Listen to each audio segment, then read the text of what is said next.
Namaste. We continue with our series on synthesis of yoga, and we are on page 32, and the paragraph is the beginning with for the contact of the human and individual consciousness. And before we read the para, I'll tell you in summary what he has said earlier, because we are having the class once a week and we have to re-establish the context. That's why. So in the previous para, he has told us that it is this truth of God, nature and individual soul that necessitates all philosophies to posit a God, a Lord, a Supreme Soul, an Ishvara. Yoga is not possible without a conception of God and a goal towards which perfection is directed. Okay? It is towards Him that all yogic efforts are directed. Also, it is He who guides, encourages, supports, gives strength to succeed. Another idea commonly spoken in the path of devotion is that as the individual yearns after God, God also yearns after the devotee. He who chooses the infinite has been chosen by the infinite, he says elsewhere. Also, the divine works in the world not directly, but by the intermediary of the cosmos, which again creates the individual. So, the divine creates the cosmos, and the cosmos, universal nature, creates the individual. So finally, God works in the world through the individual. The aim of yoga should therefore be to become a faithful, loyal servant and instrument of the divine. Jnana cannot be possible without a seeker, the sought and the seeking. Similarly, Bhakti Yoga cannot exist if there is no devotee, no Lord to whom the devotion is offered, and no devotion linking the two together. Similarly, Bhakta, Bhagavan, and Bhagavatam. Okay? So, even if our view be based on Advaita, non-dualism, these three principles, the Trinity is indispensable. The divine, the cosmos and the individual, or the love, the lover and the loved. So, this Trinity is always essential. God, the universe and the individual. So, having said this, now we can go back to and read the next para. For the contact of the human and individual consciousness with the divine is the very essence of yoga. Yoga is a union of that which has become separated in the play of the universe with its own true self, origin and universality. So, we can expand a little on this, perhaps, just 1 second. Yeah. So, yoga is a union of that which has become separated in the play of the universe with its own true self. The universe is created by the divine, and the universe is creating the individual. And in yoga, the individual is trying to establish his contact with the divine through the cosmos. And the divine is the true self, the origin and the universality. So, the contact may take place at any point of the complex and intricately organized consciousness which we call our personality. Our personality consists of a body, a vitality and a mentality. And the contact with the divine can start at any of these points. It can start even with the body, and that's an attempt of Hatha Yoga. And it can start with the vitality, and that would be the Bhakti Yoga. And it can go through the mind, that would be the Jnana Yoga. It may be affected in the physical through the body, in the vital through the action of those functionings which determine the state and the experiences of our nervous being, through the mentality, whether by means of the emotional heart, the active will, or the understanding mind, or more largely by general conversion of the mental consciousness in all its activities. It may equally be accomplished through a direct awakening to the universal or transcendent truth and bliss by the conversion of the central ego in the mind. And according to the point of contact that we choose, will be the type of the yoga that we practice. So, man has got three essential parts of himself. He has a mind, which is the highest, he has a vital, which actually gives him the energy, and he has a body, which becomes the base with which he works in the physical world. So, yoga can start at any of these points. If you use the body, he will tell you the systems of yoga. If you use the body, you are likely to practice Hatha Yoga. If you use your vital, the emotional being, I shouldn't say the vital because the vital has got two parts in it, the higher vital and the lower vital. The higher vital is the one that has got nobler emotions, okay? Love, generosity, selflessness, okay? Sympathy for others. These are the characteristics of the higher vital. The lower vital usually is murky and has got all these negative vibrations. Hate, okay, dislike, enmity, selfishness, egoistic ambitions, desires. These are all the things at the lower vital. So, depending on if you want to approach the divine through the emotional part, it becomes Bhakti Yoga. You have to go through the path of love and devotion. And if you use the mind, you have to go through knowledge because the mind is always seeking knowledge. So this is what he's saying. You have a choice. You can go through any of these three parts of the being. Okay? So we go to the next para. For if, leaving aside the complexities of these particular processes, we fix our regard on the central principle of the chief schools of yoga still prevalent in India, we find that they arrange themselves in an ascending order which starts from the lowest rung of the ladder, the body, and ascends to the direct contact between the individual soul and the transcendent and universal self. Hatha Yoga selects the body and the vital functionings as its instruments of perfection and realization. Its concern is with the gross body. Okay? The gross body is the physical body that you see. Okay. Raj Yoga selects the mental being in its different parts as its lever power. Okay? It concentrates on the mind. It uses the mind to rise to God. It concentrates on the subtle body. You have a subtle body which is the inner body if you want. It's a body that supports the physical body. The triple path of works, of love and of knowledge uses some part of the mental being, will, heart and intellect as a starting point and seeks by its conversion to arrive at the liberating truth, beatitude and infinity, which are the nature of the spiritual life. So, when you have a spiritual life, you are losing your identification with body, mind, life, and you rise into the spiritual levels of consciousness, and you are likely to experience liberation, truth, beatitude, bliss, and infinity. Okay? Which are the nature of the spiritual life.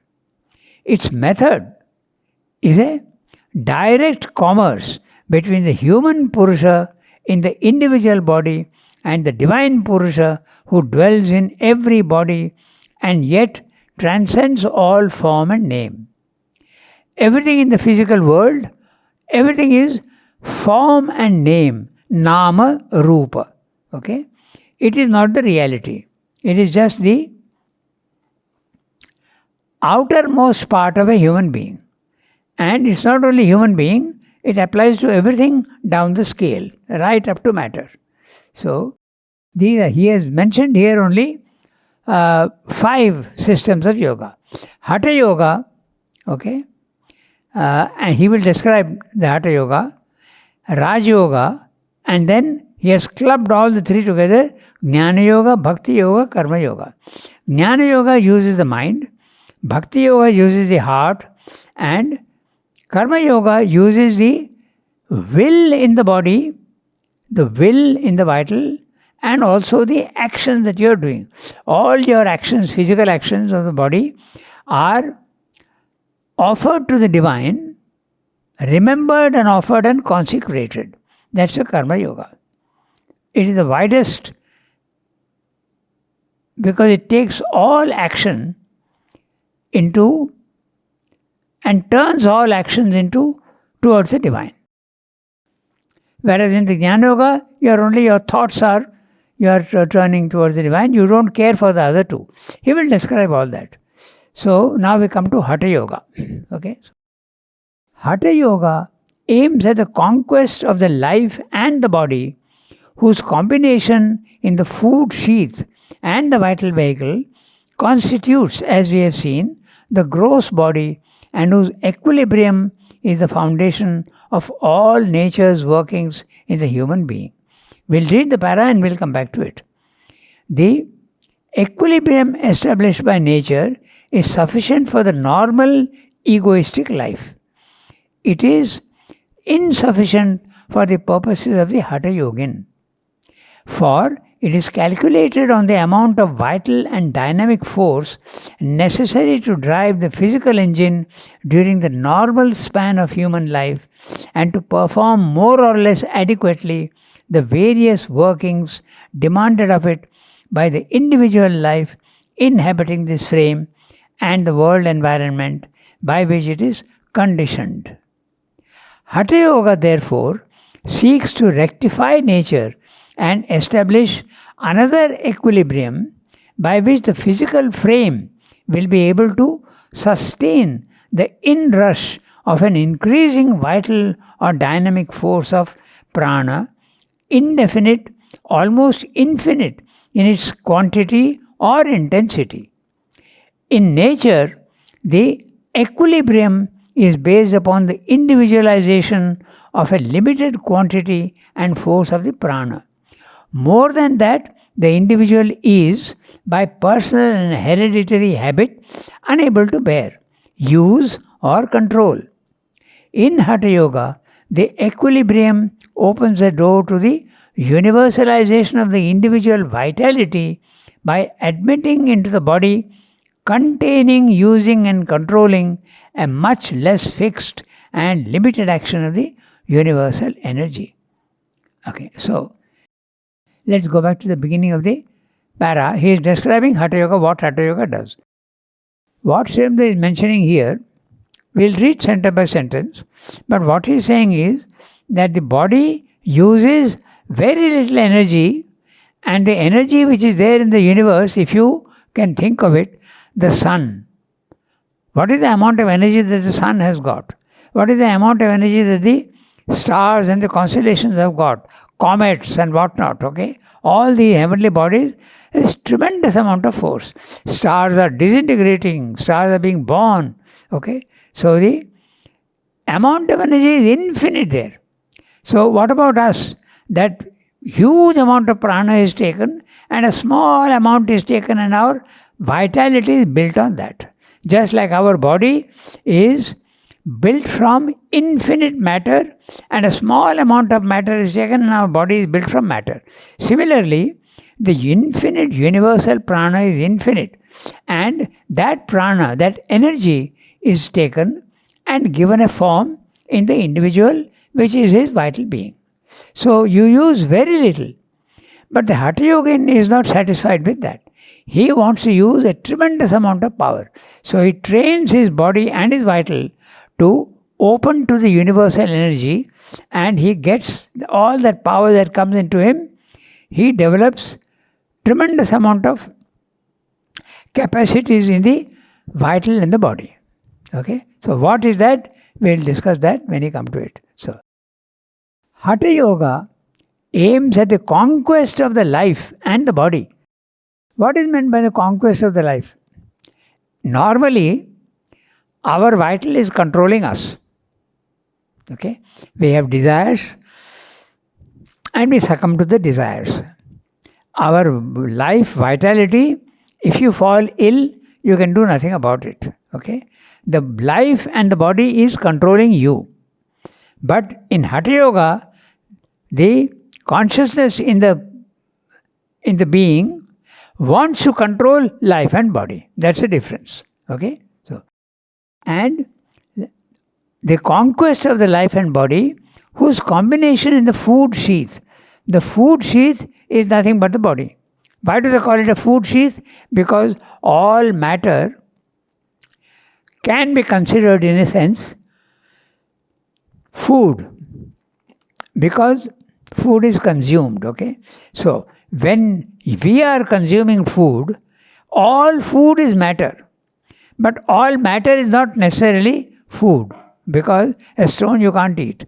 But it is possible for this stone to slowly over ages dissolve.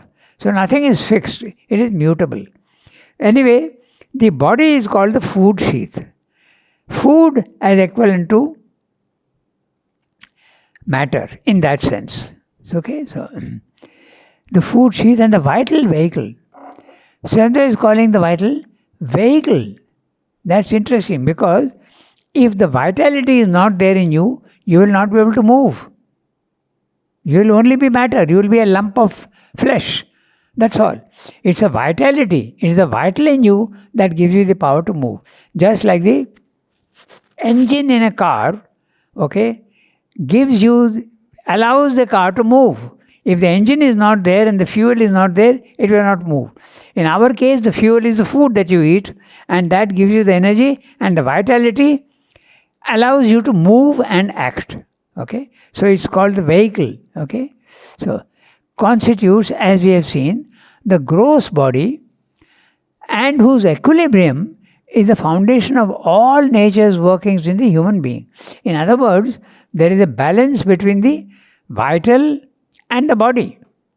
The amount of energy that the the body needs is being provided by the vital. If more comes in, if this balance is disturbed, there is a problem. Okay? If there is no energy, less energy than the body needs, then your body will not be able to move. You will feel weak. And if you take more food than you need, there will be disturbance in the being, because you are not able to absorb that energy. So the Hatha Yogin trains himself to accept any amount of energy into the body. The concept is clear, huh? When the amount of energy is less than what you need, you will feel tired and you will feel unable to move. Laziness is one particular example of that. Okay? Then, when the energy is more than you can accept, and you cannot tolerate that much energy, you are likely to fall ill. Okay? So, there has to be a balance between the body and the vital. And that balance is just correct for normal life. It's a very small amount of energy. But the Hatha Yogin is training his body and the vital for a huge amount of energy to come in. And what happens to that? He will tell you. First of all, you can conquer life. What is meant by conquering life? You don't fall ill very easily. You are not subject so easily to death. So, your longevity increases. Your health increases. So, these the two things you can say that there is a conquest of life. Okay? And the body in a certain sense, whose combination of food, seeds and the vitality constitutes, as we have seen, the gross body, and whose equilibrium is the foundation of all nature's workings in the human being. The equilibrium established by nature is sufficient for the normal egoistic life, enough just for your normal life. It is insufficient for the purposes of the Hatha Yogin. Why? Because he wants mastery. He wants to have much more energy than what is normally available to man. Why? Because he wants to be master of the life. He doesn't want to fall ill, and he doesn't want to be subject to disease. Okay, he doesn't want to, and old age also. You can actually delay old age by taking in more energy into yourself. So this is what Hatha Yoga does. For it is calculated on the amount of vital or dynamic force necessary to drive the physical engine during the normal span of human life and to perform more or less adequately the various workings demanded of it by the individual life inhabiting this frame and the world environment by which it is conditioned. The physical body exists in the world environment and it is conditioned by it. Okay? You live in the physical world, and the physical world determines the conditions under which you live. You can't help it. Okay? So, Hatha Yoga, therefore, seeks to rectify nature and establish another equilibrium by which the physical frame will be able to sustain the inrush of an increasing vital or dynamic force of prana, indefinite, almost infinite in its quantity or intensity. Now, this is interesting. At our level, if too much energy comes in, we will not be able to bear it. Okay? In fact, you are likely to lose consciousness. Okay, that also can happen if too much force comes in. Okay. But the Hatha Yogin is training himself for that. How does he do that? He does that by asanas and pranayama. These are the two things that he does. Pranayama gives a certain capacity of the vital to sustain greater force coming into himself. And asanas gives a stability and a solid fixity to the body. So, he will discuss that later on. In nature, the equilibrium is based upon the individualization of a limited quantity and force of the prana. Okay? The amount of energy that we normally have when we are in a normal condition is just enough for our needs. But sometimes if the energy is less, you fall ill. Okay? That can happen. So, more than that, the individual is by personal and hereditary habit unable to bear, use or control. If more energy comes into the body, okay, you are not able to sustain it. Okay. In Hatha Yoga, the equilibrium opens a door to the universalization of the individual vitality by admitting into the body, containing, using and controlling a much less fixed and limited action of the universal energy. It can allow a huge amount of energy to come in and he is able to sustain that energy. Okay, so now he is explaining to you what the asana and pranayama are. Okay, so those are the methods that the Hatha Yogin uses. The chief processes of Hatha Yoga are asana and pranayama. By its numerous asanas or fixed postures, it first cures the body of that restlessness, which is a sign of its inability to contain, without working them off in action and movement, the vital forces poured into it from the universal life ocean, gives to it an extraordinary health, force and suppleness, and seeks to liberate it from the habits by which it is subjected to ordinary physical nature and kept within narrow bounds of her normal operations. In the ancient tradition of Hatha Yoga, it has always been supposed that this conquest could be pushed so far even as to conquer to a great extent the force of gravitation. He is talking about levitation. By various subsidiary but elaborate processes, the Hatha Yogin next contrives to keep the body free from all impurities and the nervous system unclogged for those exercises of respiration which are his most important instruments. These are called pranayama, the control of the breath or vital power. For breathing is the chief physical functioning of the vital forces. Pranayama for the Hatha Yogin serves a double purpose. First, it completes the perfection of the body. The vitality is liberated from many of the ordinary necessities of physical nature. Robust health, prolonged youth, often an extraordinary longevity are attained. On the other hand, pranayama awakens the coiled up serpent of the pranic dynamism in the vital sheath and opens to the yogin fields of consciousness, ranges of experience, abnormal faculties denied to the ordinary human life, while it puissantly intensifies such novel powers and faculties as he already possesses. Okay? These advantages can be further secured and emphasized by other subsidiary processes open to the Hatha Yogin. These other processes, we will just touch upon them a little bit, but not go too much into detail because that's not our subject. Okay? So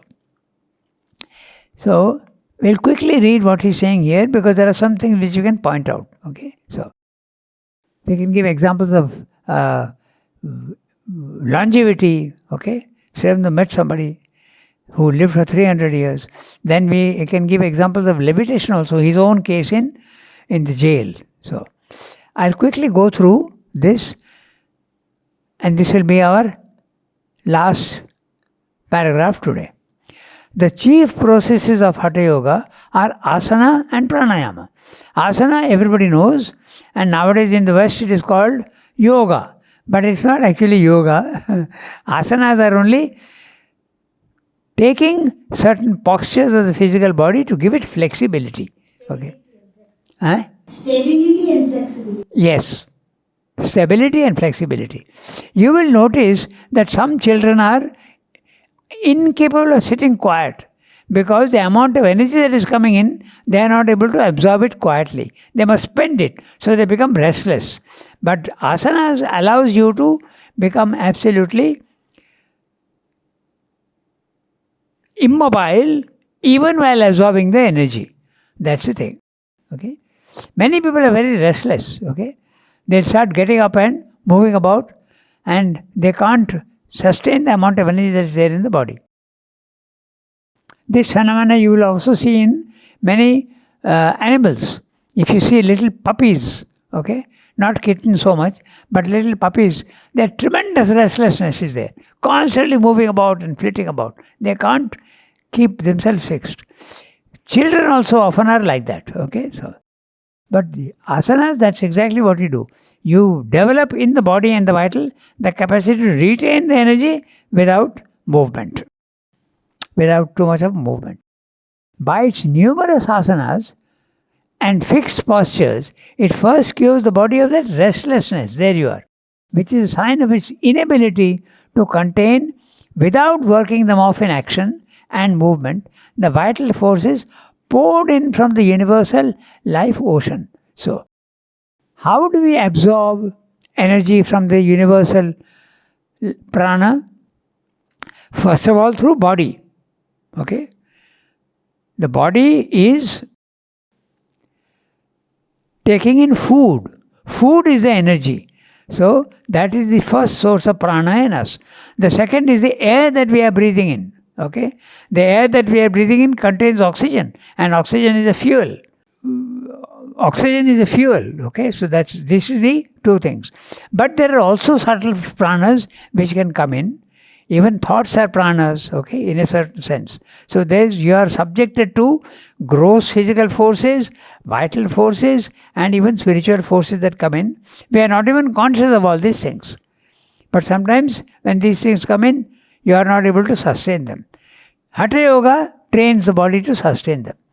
Okay, so sometimes talking of the universal life ocean. There is a whole plane of, just as there is a plane of matter which is infinite, there is also a plane of life which is infinite. Universal life, prana, gives it an extraordinary health, force and suppleness and seeks to liberate it from its habits by which it is subjected to ordinary physical nature and kept within the narrow bounds of our normal operations. Okay? Everybody has got certain habits which limit you. Okay? Either you eat the wrong foods or you have certain other habits. There are people who are also very fidgety. So all these things, you can get rid of all these things by asanas, okay, and pranayama. In the ancient tradition of Hatha Yoga, it has always been supposed that this conquest of the body and the vital, can conquer to a great extent the force of gravitation. Okay?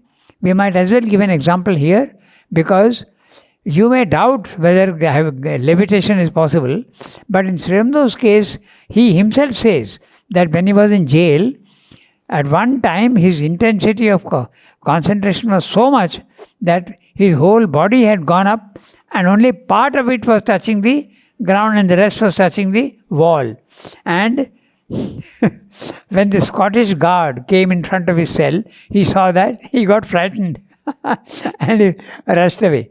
So Sri Aurobindo himself has. But he didn't follow that, because according to the Hatha Yogin, levitation is very important. But not in Sri Aurobindo's case. Sri Aurobindo is not so much worried about the levitation. He is concentrating more on the purification of the consciousness. Purify the mind, purify the vital. He is more interested in that. Okay? But levitation is certainly possible. There are many, many cases. And those who practice among the Buddhists and the Lamas and all that, it is not uncommon. Okay? Levitation. By various subsidiary but elaborate processes, the Hatha Yogin next contrives to keep the body free from all impurities and the nervous system unclogged for those exercises of respiration which are his most important instruments. So, I'll just touch upon these subsidiary but elaborate processes. Okay? I'll mention two things. Okay? One, what they do is, they take a thin 1-inch piece of cloth, very soft cloth. It must be very soft and long. Okay? Just 1 inch, very long. And you swallow it fully. It goes up to the stomach. And then you pull it out, all the phlegm and all that which is there, impurities in the esophagus and the stomach, they come out. So this is one way of doing it. Physically they are removing the impurities. Also they can do that with the intestines. They sit in a tub of water and they develop the capacity to suck in the water from the other end of the body. Okay?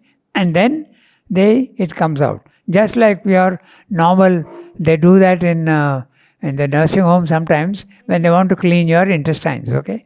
If they have to take an X-ray of your intestines, it must be clear of the usual stuff that is there inside. Enema. So they give you an enema. So the Hatha Yogin doesn't need an enema. He has the capacity to suck in the water from the wrong end of the body, the lower end of the body, and he can bring it out and clean his. So these are some of the subsidiary things that he is talking about. He has not gone into that, but these are the things that they do. Okay, so there are other. That's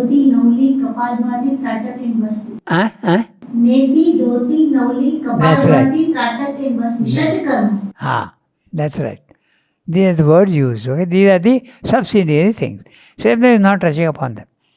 These then about respiration. Okay, sometimes the nose is blocked, but you must have a nose which is not blocked at all. So because your respiration should be, both the nostrils should be clear. And when you breathe in regularly, our breathing is normally very irregular. But if you can control your breathing in a very regular manner, and there is a rhythm in your breathing, it develops a capacity to make you calm and quiet. Okay? In fact, when someone is very excited, they always tell you, take a deep breath. Okay? So it does help to calm the body. The control of the breath of the vital body. For breathing is the chief physical functioning of the vital forces. Pranayama for the Hatha Yogin serves a double purpose. First, it completes the perfection of the body. Okay? Because the irregularity of the breathing goes away. The vitality is liberated from many of the ordinary necessities of physical nature. Okay? The ordinary necessities of physical nature, you can fall ill, okay? You can do, your eating is sometimes uncontrolled, so there is weakness, okay? All these things are there. But if you do that through the pranayama properly, you get robust health. Your health improves. Prolonged youth. Often an extraordinary longevity is attained. Sri Aurobindo himself has met Brahmananda on the banks of the Narmada. Brahmananda did not speak to him, but he just looked up at Sri Aurobindo. And it is said that Brahmananda lived for 300 years because he spoke of, Sri Aurobindo says, he spoke of the time when he had an incident in his life at the time of the Battle of Plassey, okay, or something like that. So that was 200 years earlier. So it is possible for them to live. In fact, in today's world, even without doing yoga, it's not uncommon for people in countries or in the places where there is very regular life, 120 years, 125 years, people are living. In the ashram, we have got more than half a dozen people who have lived beyond 100. So it's not uncommon at all. And many reach 90 very easily without doing pranayama. Okay. A regular life, okay? A regular disciplined life gives you prolonged, what is it called? He is calling it, he is calling it longevity. Your life becomes longer than usual. The vitality is liberated from many of the ordinary necessities of physical nature. Robust health, prolonged youth, often an extraordinary longevity is attained. On the other hand, pranayama awakes the coiled up serpent of the pranic dynamism in the vital sheath and opens to the yogin fields of consciousness, ranges of experience, abnormal faculties denied to the ordinary human life, while it puissantly intensifies such normal powers and faculties as he already possesses. Okay? So, he is talking of the chakras in the body. There are 7 chakras, including the Mooladhara at the bottom of the coccyx bone. And just as in universal nature, matter contains everything in it in seed form, okay? Matter contains life and mind, and even the supermind is contained there, and it evolves them slowly one by one. Exactly in the same way, the same process is repeated in the individual. And the lowest part of the individual is the coccyx bone. The spine is a representation of all the different planes of consciousness. And the coccyx bone at the bottom is the Mooladhara. And there all the energy is condensed and kept there. But when you do these breathing exercises and you concentrate on the chakras, you open up the power and this coiled up energy rises up. That's what he's saying. These advantages can be further secured and emphasized by other subsidiary processes open to the Hatha Yogin. Those other subsidiary processes, we touched upon that briefly. He can do many other things. So he has dealt with Hatha Yoga. Now Sri Aurobindo will tell you in the next paragraph that Hatha Yoga gives you extraordinary results, but there are better things, and you can do with other systems, you can do more easily what Hatha Yoga is achieving. That's what he will tell you in the next. So today we stop here for the time being.